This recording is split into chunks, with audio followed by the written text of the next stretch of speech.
Since this is a brand new driveline, we know it's already going to be frozen, so we're going to go over the teardown and setup of the slip clutch. Our first step is going to be to remove the external bolts and springs.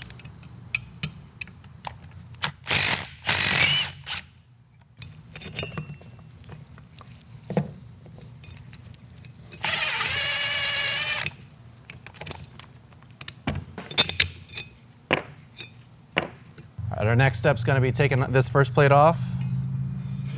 Make sure you lay everything down in a line so you keep everything in order.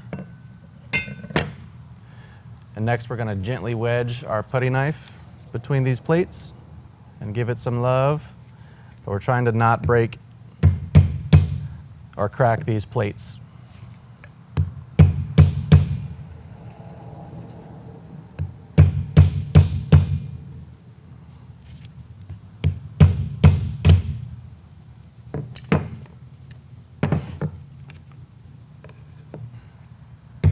As you can see, it's pretty froze up.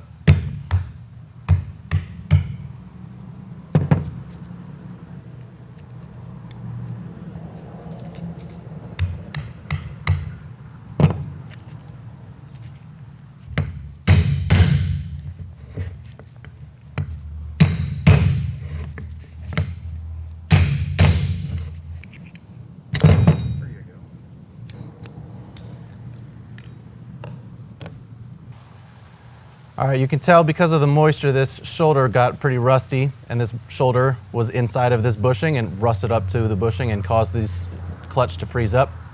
And that's what gave me so much trouble to remove this. Next, we're gonna clean up the rust and debris off of all the surfaces.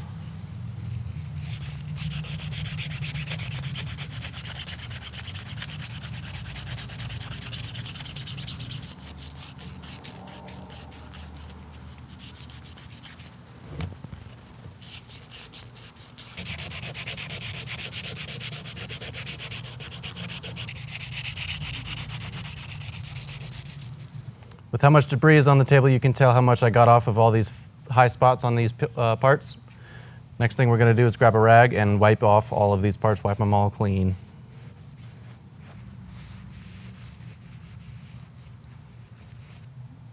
Next thing we're going to do is reassemble. Make sure you put everything back in the same order you removed it.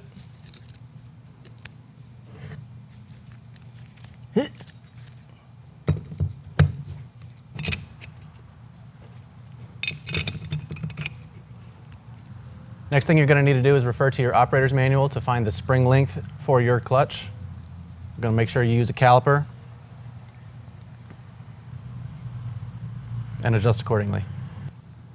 If you're maintaining your clutch as often as you should, it might not be a bad idea to make a jig out of either metal or some hardwood for your specific clutch spring length. Once you have your jig measured accurately and cut, in order to use it properly, you put it on top of your spring, butt it up against this plate, and tighten up this nut until the spring is flush with your jig.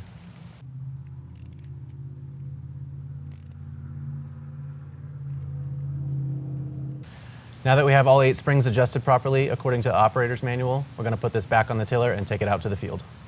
Okay, here we go.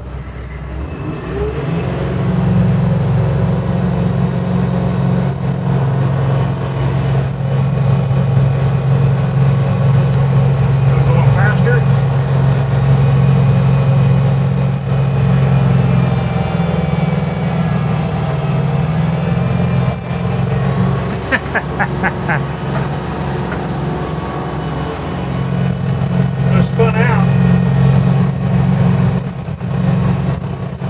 They're smoking. See it? An operator's supposed to catch this.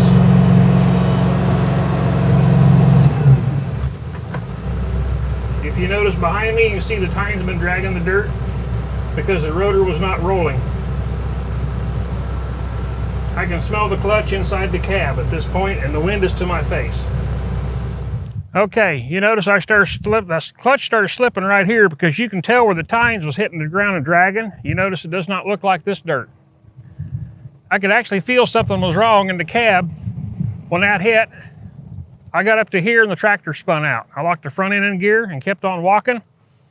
The rotor caught back a hold for a moment when it raised the tiller up and come back down. we still got tine tracks. It's not tilled.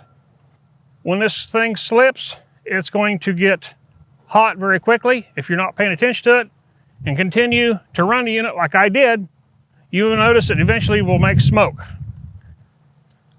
This is still repairable. All you need is 2 new friction discs after the clutch cools down, because that thing is really hot right now. Put them friction discs in, reset your springs, you're good to go for next time. Keep in mind, don't overdrive the unit. You make a bulldozer out of it right here. You got to have enough time for that unit to process the material. Thank you for watching. We hope it's been helpful. If you have any further questions, refer to your operator's manual, visit us at landpride.com, or reach out to your local Landpride dealer. Thanks for buying Landpride.